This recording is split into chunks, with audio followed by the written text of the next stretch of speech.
Assalamualaikum warahmatullahi wabarakatuh. Kembali lagi di channel Berita Mistis. Untuk kisah kali ini ada sebuah cerita dari tulisannya Miss Tinem, sebuah cerita yang berjudul Surup Wingit. Dan sebelum kita lanjut ke ceritanya, tekan dulu tombol like video ini dan jangan lupa tekan juga tombol subscribe channel ini. Nyalakan juga lonceng notifikasinya agar tidak ketinggalan cerita-cerita lainnya. Dan buat teman-teman yang pengen belanja-belanja, nanti silahkan saja klik etalase yang ada di pojok kiri bawah. Atau teman-teman bisa kunjungi link pembelian yang ada di kolom deskripsi. Dan seperti apa untuk kisah kali ini? Langsung saja kita masuk ke ceritanya.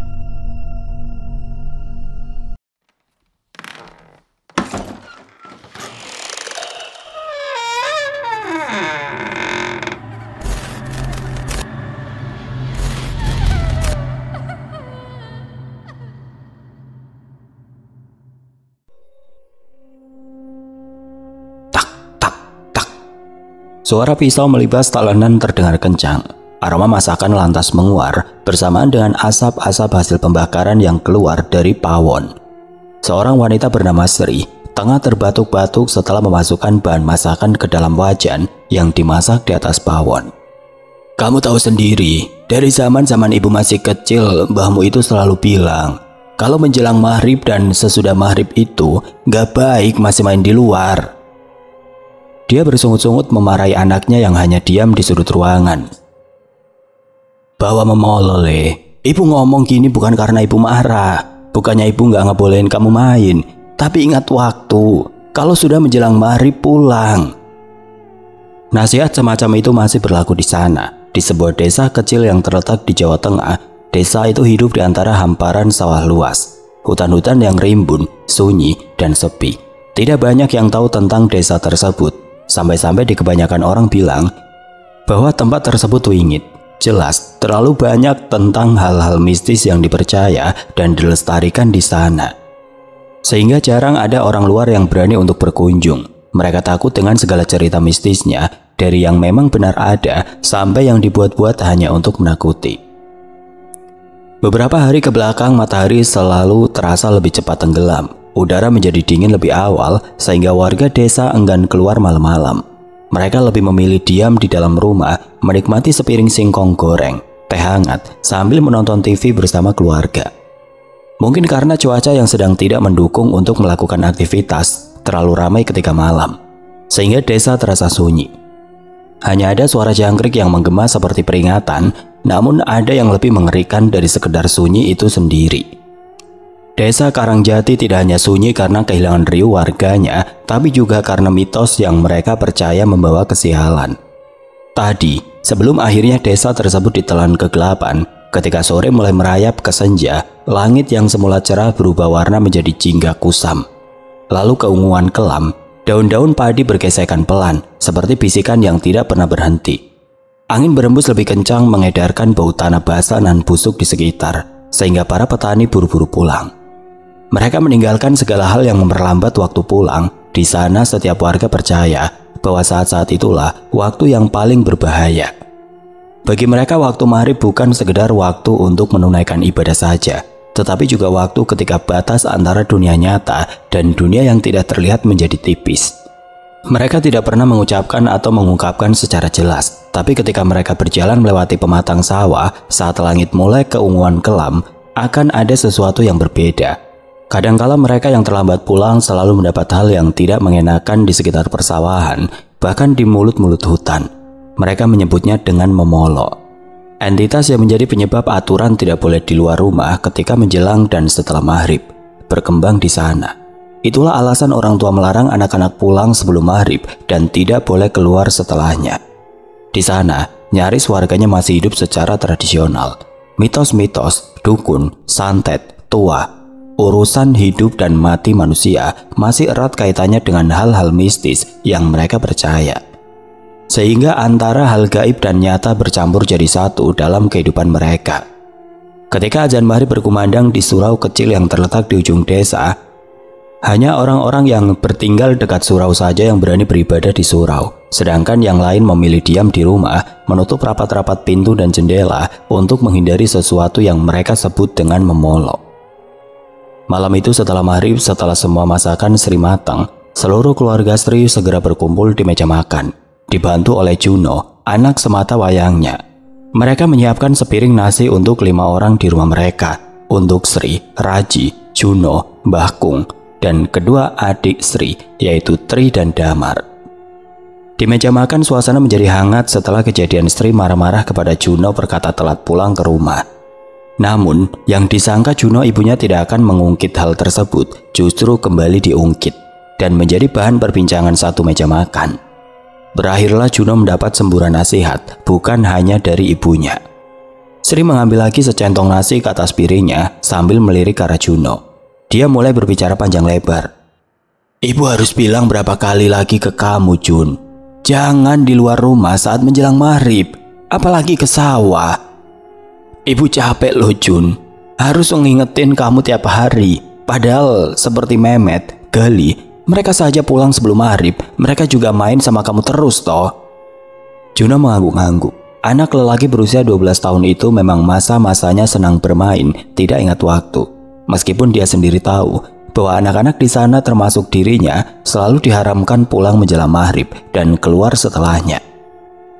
"Dengar kata ibumu itu, Jun. Bahaya, bisa mendatangkan memolo lo." Mbah Kung angkat bicara. "Lagian besok kamu sekolah kan? Kalau kamu besok-besok masih kayak gini, Om gak mau nganter kamu." Damar menimpali. Cukup mendapat semburan dari ketiganya, akhirnya Juno beranjak. Dia tidak mengindahkan segala nasihat yang diberikan mereka. "Jun, dihabiskan dulu makananmu ini. Jangan langsung pergi gitu kalau ada orang lagi bicara." Sri semakin meninggikan suara. Dia hampir hilang akal menasihati Juno yang terlalu sering mengabaikan ucapannya. Sementara memolo yang mereka percayai itu benar adanya. Meskipun tidak banyak orang yang tahu alasannya secara utuh mengapa mereka begitu percaya dengan memolo yang datang karena melanggar aturan di desa tersebut. Tetapi yang mereka tahu hanyalah bahwa mereka tidak boleh membangkang, karena di saat langit menguning kejinggaan, sawah bukan lagi milik para petani. Ada hal lain yang berkeliaran di setiap penjuru desa, di sudut-sudut gelap hutan dan persawahan, di sela-sela batang padi dan jagung. Ya, itulah yang mereka percaya, sesuatu yang selalu mengintai, tidak bisa dilihat dengan mata biasa. Mereka begitu akrab dengan alam yang berseberangan dengan manusia, tidak membangkang dari aturan adalah bentuk mereka menghormati apa yang ada dan hidup bersama. Akan tetapi hal itulah yang diabaikan oleh Juno, anak dengan rasa penasaran yang jauh lebih besar dari tubuh kecilnya. Berbeda dengan anak-anak lain di Karangjati yang penurut dan pendiam, Juno cenderung menjadi anak yang suka membantah. Dia senang bertanya, senang mencoba, dan lebih sering dianggap merepotkan. Keesokan pagi desa Karangjati kedatangan tamu dari kota. Satu keluarga datang, menetap beberapa hari di sana karena ada kepentingan. Mendapat tamu dari kota dengan gaya hidup yang berbeda tentu membuat warga desa kagum, termasuk Juno. Mengetahui bahwa tamu yang datang itu tinggal beberapa hari di rumah Mbok Sum yang bersebelahan dengannya, membuat rasa penasaran Juno merekah. Bersama dengan ibunya, Juno pun berkunjung, berjabat tangan hangat dengan mereka. Sri membawa rantang berisi makanan sebagai sambutan hangat. Mereka bersalaman sambil berkenalan. "Saya Sri, kalau butuh bantuan bisa langsung mampir." "Saya Liam, itu suami saya, Mas Bram." Seorang wanita seusia Sri tapi tampak muda dan segar, tengah mengenalkan diri. "Ini anakmu?" tanya wanita tersebut kepada Sri. "Iya, namanya Juno, umurnya baru 12 tahun. Juno berdiri di samping Sri. "Loh, sama kayak anak saya." Liam kemudian memanggil anaknya yang bernama Raka. Tidak disangka-sangka Juno dan Raka cukup mudah akrab. Setelah perkenalan singkat itu, keduanya langsung menghabiskan waktu untuk bermain. Dari pagi hingga menjelang petang di area persawahan. Juno mengajak anak kota itu untuk keliling karena mengaku tidak pernah melihat sawah sebelumnya. Namun, ada satu hal yang menjadi kelalaiannya. "Duh gawat." Juno buru-buru beranjak dari duduknya. "Gawat kenapa, Jun?" kata Raka. Tampak anak lelaki itu belum mengetahui apa-apa yang ada di desa. Dia belum kenal betul dengan aturan yang ada di sana. Tatkala sinar surya sudah tergelincir dari tempatnya, langit mulai berubah jingga kemerahan. Jangkrik-jangkrik di sawah bersaut-sautan dan angin bertambah kencang. Itulah alarm bagi Juno untuk segera pulang. Sementara mereka asik bermain tidak ingat waktu, duduk di tepi sawah sembari bermain game bersama Raka. Jarak dari sawah ke rumah terbilang jauh, tidak mungkin bisa sampai tepat waktu di rumah sebelum azan maghrib berkumandang. Juno bangkit, langkahnya tergesa-gesa menyusuri pematang sawah. Sesekali dia mendongak ke langit, memastikan bahwa dia belum terlalu gelap untuk pulang. Orang-orangan sawah di sana tampak semakin menyeramkan. Batok kepala yang bolong kerap kali berbunyi ketika angin bersiul kencang. Sementara itu Raka berlarian mengikuti Jono di belakang. Dia sudah terengah-engah setengah kehabisan nafas. Juno, kenapa kita nggak berhenti dulu sih? Tanya Raka yang sudah berhenti sambil berlutut. Dia kewalahan untuk berlari, apalagi mengejar Juno yang larinya lebih kencang darinya. Lantas Juno menoleh ke belakang, wajahnya sudah kecut. Duh Raka, ayo bangun, kita harus sampai rumah sebelum azan. Kenapa harus Jun? Ini kan masih jauh, capek tahu, istirahat dulu. Balasnya sambil mengatur nafas. Namun hari sudah terlalu gelap untuk berhenti.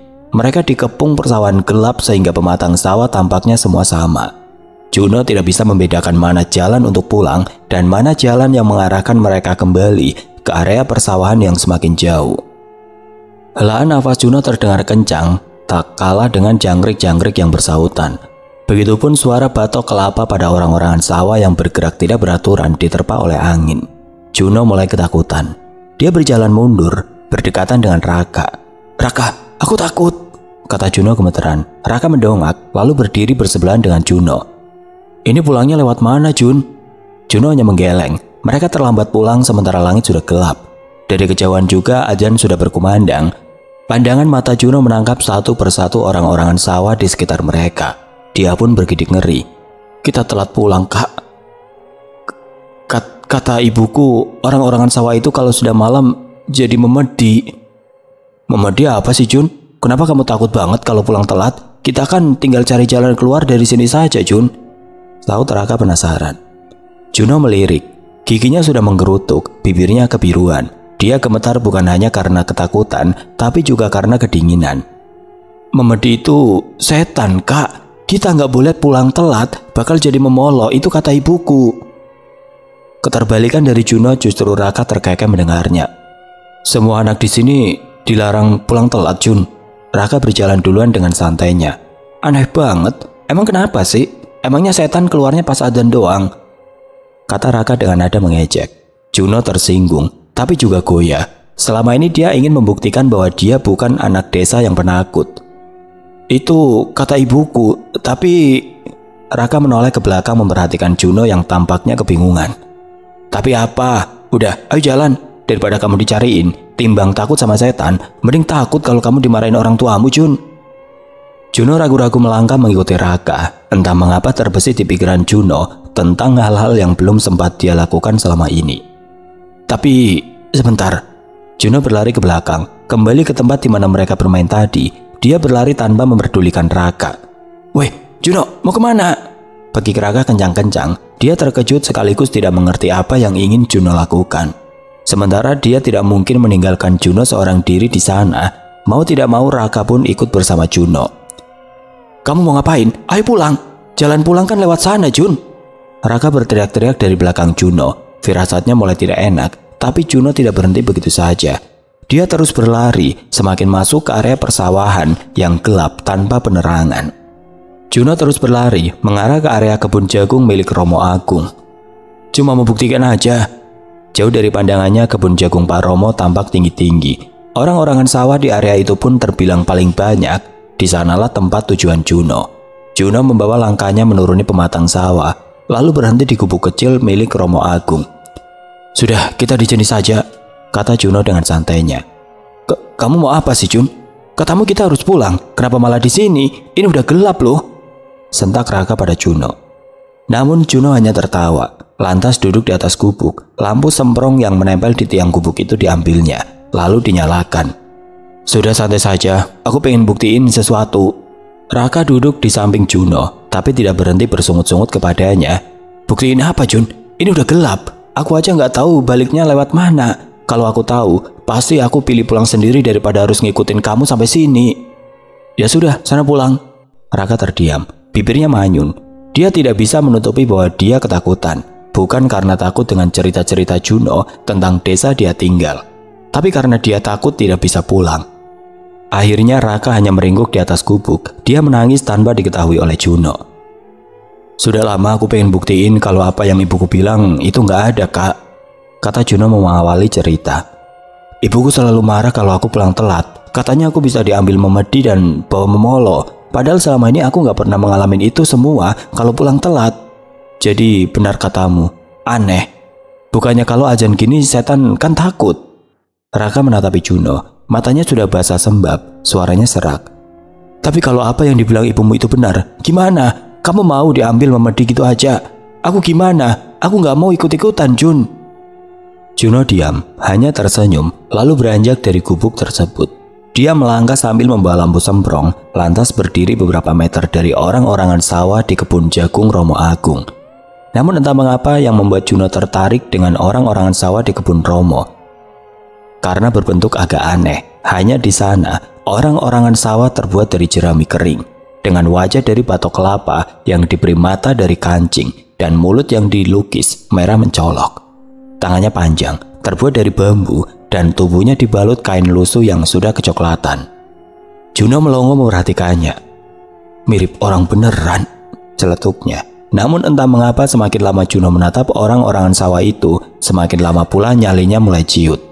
Perasaannya tidak enak, meskipun diam orang-orangan sawah itu tampak seperti memperhatikannya. Tidak lama dari itu tiba-tiba bau tanah mulai menguat. Sesekali tercium bau busuk yang bersumber dari orang-orangan sawah tersebut. Serak! Juno terperajat suara gesekan yang begitu kencang bermula di sekitarnya. Sontak dia menoleh ke belakang. Raka! Panggilnya berharap suara itu berasal dari Raka. Kamu ngapain, Jun? Udah ayo pulang. Juno kembali mendekat kepada Raka. Wajahnya sudah tegang, jantungnya berdegup kencang. Tadi kamu dengar suara? Raka menggeleng. Nggak ada apa-apa, Jun. Serak.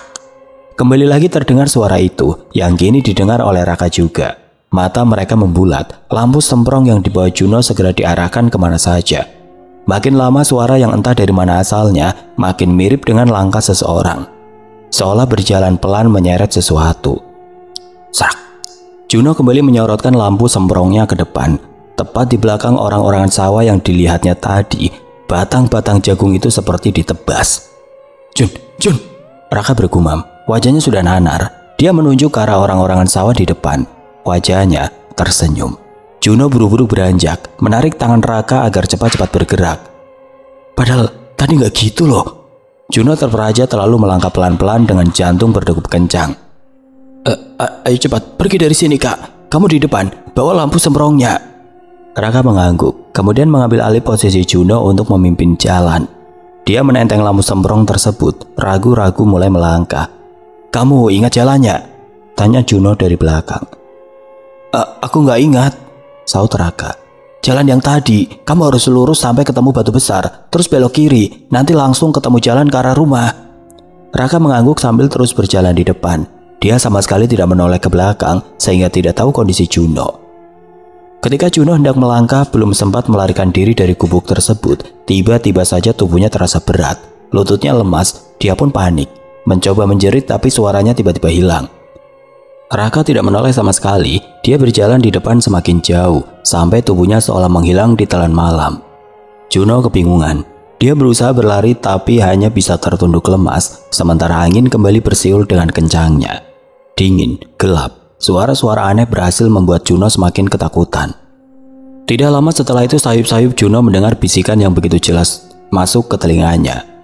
Mari bukan waktumu, Le. Juno melotot. Dia ingin berteriak tapi masih kehilangan suara. Dia hanya bisa menangis dikepung oleh hal-hal tidak kasat mata yang seolah mengincarnya. Apa yang ibunya bilang itu benar, memedi dan memolo yang harusnya tidak dia langgar. Di persimpangan jalan Raka mulai merasa aneh karena sedari tadi tidak mendengar suara Juno di belakang. Tapi sedari tadi dia mendengar langkah yang dia yakin itu Juno. Jun, kok dari tadi diam? Ini bener kan jalannya? Udah ketemu batu besar, tinggal belok kiri. Tanya Raka. Tetapi belum ada jawaban dari Juno. Juno, ini bener kan? Jangan diam dong, aku jadi takut tahu. Jun, Raka berhenti, tidak berani menoleh ke belakang. Ketika lama pertanyaan Raka itu tidak dijawab oleh Juno, lalu setelahnya terdengar gumam berat dengan lenguan nafas kencang. Kaki Raka sudah gemeteran. Dia ingin sekali menoleh ke belakang tapi lehernya terasa kaku. Juno. Raka menelan ludah. Ditengoknya seseorang yang sedari tadi berjalan di belakangnya. Namun betapa terkejutnya Raka melihat sosok yang tidak begitu jelas rupanya. Hanya bertubuh tinggi, seolah menyentuh langit, hitam, bermata merah, meringis, dengan gigi-giginya yang runcing. Raka ketakutan, dia mengambil ancang-ancang berlari, tidak sempat mencari keberadaan Juno. Dia berlari tunggang langgang berteriak di sepanjang jalan. Dia benar-benar tidak berani menoleh ke belakang setelahnya. Raka berlari sambil menangis. Sampai di depan rumah Mbok Sum, kedua orang tuanya dan orang tua Juno sudah menangis di depan. Beberapa warga juga berkumpul membawa senter. Raka lantas berteriak kencang kepada mereka. "Pak, itu Juno hilang di sawah," ujar Raka kemudian. Mereka panik bukan main mengetahui Juno hilang di sawah, sebab bukan menjadi rahasia desa itu. Jika seseorang hilang di sawah maka akan sulit ditemukan. Malam itu juga warga berpencar. Mereka mencari Juno ke wilayah-wilayah sawah milik petani setempat dari sehabis Isya hingga hampir tengah malam. Segala cara sudah mereka lakukan, memanggil dukun, memanggil kiai. Mereka sudah melakukan hal tersebut, tapi tidak kunjung menemukan keberadaan Juno. Anak itu benar-benar lenyap, bahkan ketika dicari di gubuk milik Romo Agung yang menjadi tempat terakhir kali Juno dan Raka ada di sana, nihil. "Bu Sri, Pak Raji, ini sudah hampir dini hari, tapi Juno belum ketemu. Mungkin kami bisa cari keesokan pagi, Bu. Pas hari sudah terang," kata salah seorang warga yang ikut mencari keberadaan Juno. Mendengar hal tersebut membuat Sri dan Raji kebingungan. Sri hanya menangis karena gagal menasihati Juno yang selalu keras kepala. Sementara itu Raji, Mbah Kung, Tri, dan Damar mulai menyiapkan pengajian di rumahnya, mengundang beberapa warga untuk mendoakan kepergian Juno. Itulah adat di desa, ketika ada orang yang hilang dianggap bahwa dia sudah meninggal. Mereka melakukan prosesi, layaknya merawat orang meninggal. Dengan cara tersebut mereka percaya menjadi negosiasi kepada penunggu desa yang menguasai malam untuk mengembalikan Juno. Lantas keesokan pagi warga desa geger. Seorang petani yang hendak memeriksa lahannya menemukan Juno tergeletak di lumpur tidak jauh dari gubuk dan orang-orangan sawah milik Romo Agung. Tubuhnya kaku, matanya terbuka lebar dengan bola mata yang sudah memutih, bibirnya gemetar, dan dari mulutnya keluar suara-suara tidak jelas. Sri lantas menjadi histeris saat melihat anaknya digotong ke rumah oleh warga.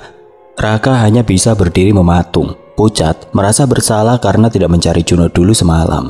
Saat dibawa pulang mencoba diobati oleh dukun dan juga kiai, tapi Juno tidak bisa bicara, tidak bisa makan, tidak mengenali siapapun. Setiap kali mendengar suara azan maghrib tubuhnya menggigil hebat dan dia menutup matanya rapat-rapat, seperti sedang menyembunyikan diri dari sesuatu yang datang dari luar sana. Mengetahui kondisi Juno yang terbilang serius, Raji akhirnya memanggil dukun tua dari desa sebelah. Ketika tiba di rumah mereka dan melihat Juno, dukun itu hanya menggeleng pelan setelah menatap mata anak lelaki tersebut. "Memolo, anak ini sudah bawa memolo," gumam dukun tersebut. "Dia nggak cuma diganggu, ruhnya ditandai." "Ditandai?" tanya Raji dengan suara gemetar. Lantas dukun itu yang terbilang sakti mulai mengungkap sesuatu yang tidak banyak warga desa Karangjati tahu. Sebuah kebenaran yang tersimpan rapi. Dukun tersebut bergumam sejenak. Matanya tajam memandang Juno, lantas dia menggeleng pelan. "Orang tua dulu pernah salah besar di tanah sawah itu. Mereka pernah ngasih tumbal manusia buat pelindung panen," ujar dukun tersebut. "Sawah itu punya Romo Agung?" tanyanya kemudian. Lantas Raji mengangguk. "Benar, punya Romo Agung." Orang-orang sawah di sana bukan sekedar boneka, itu medium, rumah." Beberapa warga yang menjenguk Juno yang mendengar penjelasan itu saling pandang. Salah satu dari mereka, Mbah Marni, akhirnya membuka suara. "Dulu waktu aku masih gadis, ada anak perempuan yang hilang pas musim panen. Katanya dia diculik makhluk dari sawah. Tapi diam-diam, orang tuanya ngaku ke kepala desa kalau mereka menyerahkan anaknya sendiri biar panen nggak gagal lagi." Ruangan jadi senyap, hanya suara nafas Juno yang terdengar memburu. "Tapi ada beberapa juga korban yang memang diculik buat dijadikan tumbal. Aku nggak tahu apa hubungannya dengan Romo Agung. Tapi orang-orang dulu percaya kalau Romo Agung bisa menyelamatkan mereka dari krisis panen." Mbak Marni diam sejenak. Matanya berkaca-kaca seolah kilas balik tentang kejadian kelam di masa lalu menjadi tragedi paling mengerikan untuk orang-orang di sana. Keluarga korban yang anaknya sengaja diculik buat dijadikan tumbal itu nggak terima. Mereka datang malam-malam ngirim balik santet ke Romo Agung. Tapi aku nggak tahu pasti keadaan setelahnya. Dulu tetua desa bilang roh para tumbal yang tersisa itu ada di orang-orangan sawah untuk jadi penjaga. Sejak itu, sawah jadi tempat yang haram buat anak-anak. Makanya kita dilarang pulang telat dan keluar setelah maghrib. Semua mata memandang Juno, anak lelaki yang jadi korban di balik aturan di desa tersebut. Dukun itu menatap Raji. Satu-satunya cara adalah bakar orang-orangan sawah itu, tapi harus sebelum matahari tenggelam. Kalau sampai malam datang, memedi yang di dalam orang-orangan sawah itu akan datang menagih tubuh Juno. Tapi itu area Romo Agung, kata Raji. Dia ketakutan betul. Bukan jadi rahasia lagi bahwa Romo Agung memang orang sakti, meskipun mereka tidak benar-benar tahu siapa sosok aslinya. Mereka sama sekali tidak pernah melihat Romo Agung di sana. Yang mengurus area persawahan itu hanya antek-anteknya. Lalu tentang cerita Romo Agung yang menjadi dalang kejadian kelam itu bermula, tidak sepenuhnya bisa dibenarkan. Soal kejadian dulu, apakah berkaitan dengan Romo Agung atau enggak, itu bukan urusan kita sekarang. Ini bukan perkara santet atau teluh. Ini perkara penunggu malam desa ini murka. Dukun tersebut menimpali. Romo Agung gak bakal tahu kalau hanya satu yang dibakar. Gak bakal bikin dia sadar. Lantas sore itu Raji ditemani beberapa warga berjalan cepat ke sawah. Gubuk kecil di sana masih berdiri. Dan orang-orangan sawah itu seolah menatap ke arah mereka. Siap ya, bismillah. Dengan bensin dan korek api mereka membakar salah satu orang-orangan sawah di sana. Asapnya hitam pekat dan bau hangusnya menusuk. Tapi saat api mulai menjilat kain lusuh dan wajah batok kelapa itu, terdengar suara jeritan panjang dari arah belakang sawah. Suara perempuan melengking dan menyayat. Api menyala semakin besar di tengah gelapnya langit persawahan. Orang-orangan sawah hampir terbakar habis. Namun dari tengah kobaran api, samar-samar terlihat sesuatu merangkak keluar. Bayangan yang tidak begitu jelas bentuknya, mereka tidak benar-benar tahu apakah hal tersebut pertanda baik atau buruk. Hanya saja apa yang mereka lihat menjadi bukti bahwa ucapan dukun tersebut dan cerita Mbah Marni itu benar. Salah satu warga berteriak, "Jangan berhenti, terusin bakarnya!" Raji menahan nafas dan menyiramkan sisa bensin itu. Api menyambarnya dan bayangan itu menghilang dalam kobaran yang membakar habis orang-orangan sawah milik Romo Agung. Malam harinya Juno terbangun. Dia menangis menjerit memanggil ibunya. Tubuhnya lemas, tapi matanya kembali normal. Dia bisa bicara, mengulang-ulang satu kalimat. Dia nggak mau ditinggal sendiri. Hanya Juno yang mengerti maksud ucapannya. Meskipun sembuh, Juno bukan sepenuhnya dia yang dulu. Kesenangannya bermain di sawah itu menghilang. Dia cenderung menjadi anak yang pendiam. Sri sendiri menganggap bahwa Juno belum pulih sepenuhnya. Akan tetapi dia tidak bisa berbuat banyak.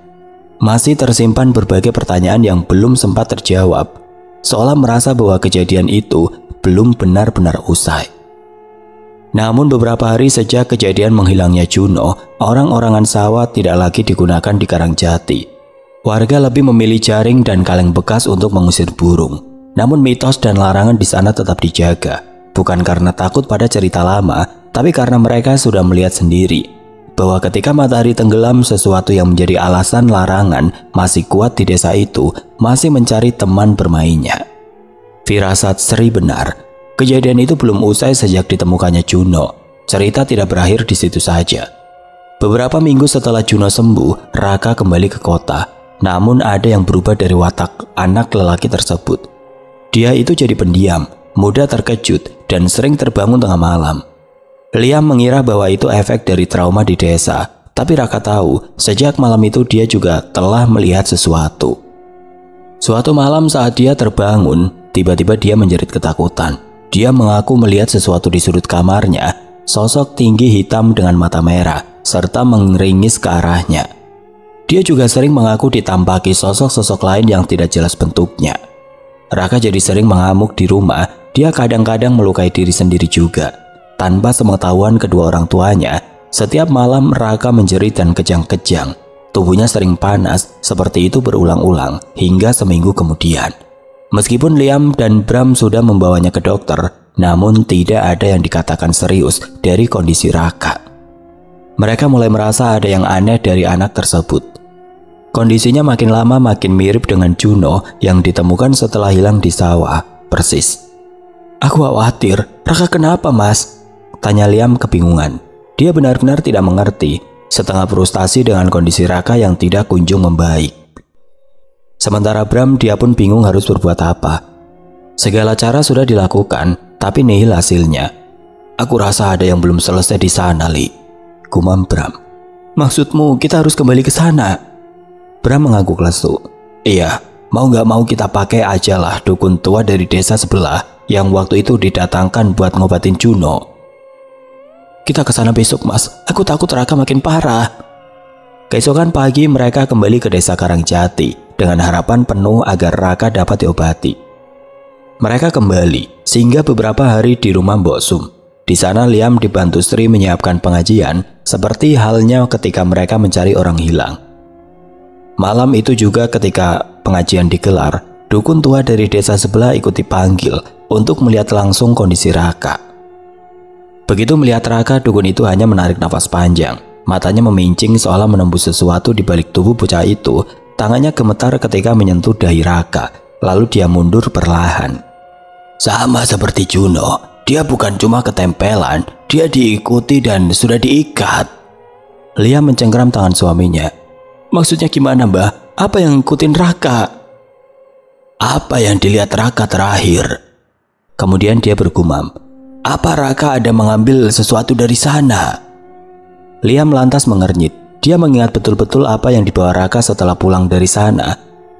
Saya nggak ingat. Saya rasa nggak ada yang Raka bawa." "Tapi dia ikut ketempelan yang di sawah itu nggak terima. Anak ini yang jadi penggantinya. Pengganti Juno," kata dukun itu lagi. Liam memekik pelan. Tangannya refleks menutup mulut. Sementara Bram terlihat pucat. "Tapi waktu Juno hilang, Raka kan baik-baik saja. Lagi pula orang-orangan sawah itu sudah dibakar habis. Mana mungkin akhirnya Raka ikut-ikutan jadi korban, Mbah?" sangga Bram. Dukun tua itu menggeleng lagi. "Yang kalian bakar cuma wadah, isinya sudah berpindah. Dan anak ini yang membukakan jalan. Dia yang menghasut Juno untuk melanggar aturan yang ada di desa ini. Dia juga membuka dirinya. Itulah hukum yang berlaku di sini." Raka yang sedari tadi tidak sadarkan diri tiba-tiba mengerang kesakitan. Tubuhnya berkeringat dingin. Lantas dukun itu memejamkan mata, lalu mulai membaca suatu bacaan yang tidak dimengerti oleh mereka. Dari saku celananya dia mengeluarkan kapur putih dan debu dupa. Dioleskannya benda tersebut di tubuh Raka yang kini mulai gemeteran. "Kalau mau menyelamatkan anak ini, kita harus memutus ikatan antara dia dan roh yang mengikutinya. Tapi nggak cukup dengan doa biasa. Kita harus datangi sawah itu lagi malam ini." "Malam ini?" Liam terkejut. "Iya, kalau kita tunda-tunda bisa terlambat. Raka nggak akan selamat. Bisa jadi dia bakal terus begini." Tidak ada lagi yang menyangga perintah dukun tersebut. Liam hanya menangis, memeluk Raka. Dia betul-betul tidak mengerti dengan apa yang terjadi, yang membuat kondisi Raka jadi demikian. Malam pun tiba, langit Karangjati kembali berubah kehitaman, awan menutup bulan. Angin bertambah kencang disertai gemuruh, suara jangkrik seolah lenyap bersembunyi di tanah paling dalam. Desa Karangjati mencapai puncaknya, Memolo sudah melingkup desa tersebut sejak menghilang. Dukun tua, Bram, Raji, dan dua orang warga yang bersedia membantu bergegas berjalan perlahan ke arah sawah. Mereka bergerak, lalu berhenti di tempat yang sama dari semua kejadian itu bermula. Gubuk milik Romo Agung, berbekal senter, kemenyan yang sudah dibakar dan air kembang, dan boneka jerami kecil. Boneka itu akan digunakan sebagai pengganti tubuh Raka. "Rohnya harus dialihkan," kata dukun itu. "Kita pancing dia masuk ke boneka ini. Tapi dia nggak bakal mau kalau kita nggak ngasih umpan." "Umpannya siapa mbah?" tanya Bram. Dukun menatapnya tajam. "Kamu ayahnya. Kamu yang membiarkan dia pergi ke sini. Kamu jugalah harus memanggil makhluk itu." Dengan jantung berdebar, Bram melangkah ke tengah pematang sawah. Tanahnya masih menghitam, masih ada bekas pembakaran orang-orangan sawah tempo hari. Tidak lama ritual pemanggilan dimulai. Segala puja-puji keluar dari mulut dukun tua tersebut. Dua hal yang menjadi mitos desa Karangjati ikut disebut, memedi dan memolo. Batang-batang jagung yang kering berderak perlahan, seolah ada yang berjalan di sela-selanya. Asap dupa berputar seperti tersedot ke suatu arah. Dukun tua itu mulai memberi isyarat kepada Bram untuk berjalan menuruni pematang sawah sambil mengangkat boneka jerami itu. Bram mengangguk, meyakinkan langkahnya, terus berjalan sampai isyarat selanjutnya. Namun semakin dia berjalan, semakin kuat suara-suara aneh yang dia dengar. Main lagi, main lagi, main lagi. Terus menerus, hingga dukun tersebut berteriak. Mulai menantang sosok yang mengambil ruh Raka. Lantas angin kembali bersiul kencang, bayangan tinggi muncul di tepi sawah. Matanya merah, bertubuh tinggi, meringis dengan gigi-giginya yang tajam. Bram mulai ketakutan. Taruh bonekanya sekarang, seru dukun tersebut. Bram meletakkan boneka tersebut di atas pematang sawah, lantas dia kembali naik ke gubuk. Sekarang apa, Mbah? Bram begitu panik, wajahnya sudah penuh keringat. Sekarang kamu pulang, jaga Raka. Di rumah Mbok Sum sudah aku sediakan 1 botol air doa. Usap ke tubuh Raka kalau dia mengamuk lagi, beber dukun tersebut. Bram pun buru-buru pergi. Dia meninggalkan dukun tua tersebut bersama Raji dan warga lainnya untuk menyelesaikan ritual. Sementara dia harus menjaga Raka. Sesampainya di rumah Mbok Sum, Raka tergeletak lemas. Tidak ada pergerakan, tubuhnya sudah dingin, bibirnya membiru dan hampir kaku. Melihat Raka yang demikian membuat hati Bram semakin histeris. Dia bingung harus berbuat apa. Harapan satu-satunya hanya sebotol air yang ditinggalkan dukun tua tadi. Segeralah Bram mengambil botol tersebut, lalu mengusapkannya ke seluruh tubuh Raka. Tetapi tidak ada reaksi apa-apa. Tubuhnya hanya berangsur membaik, tapi dia masih tidak sadarkan diri. Hidup dan mati Raka bergantung pada keberhasilan ritual yang dilakukan dukun itu di sawah. Berjam-jam lamanya belum ada kabar tentang kepulangan dukun tersebut bersama Raji dan warga lainnya.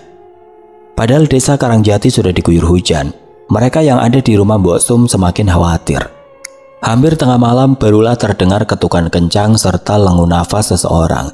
Ketika pintu dibuka, benar saja mereka pulang dengan kondisi yang membingungkan. Mas, kenapa? Kok berdarah?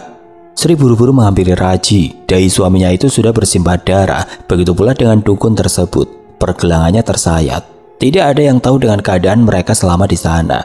Mereka pun enggan untuk mengatakan yang sebenarnya. Lantas dukun tersebut menengok kondisi Raka. Dia menggeleng. Wajahnya penuh kekecewaan. Besok kamu harus segera bawa Raka pulang. Jangan pernah kembali ke sini. Bram terkejut mendengarnya. Kenapa, Mbah? Tapi apa Raka bisa sembuh? Dia bisa sembuh, tapi aku nggak bisa memastikan betul. Yang penting bawa pulang dia dulu, kata dukun tersebut. Sosok itu belum mau melepas ruhnya. Dia dianggap menjadi perkara.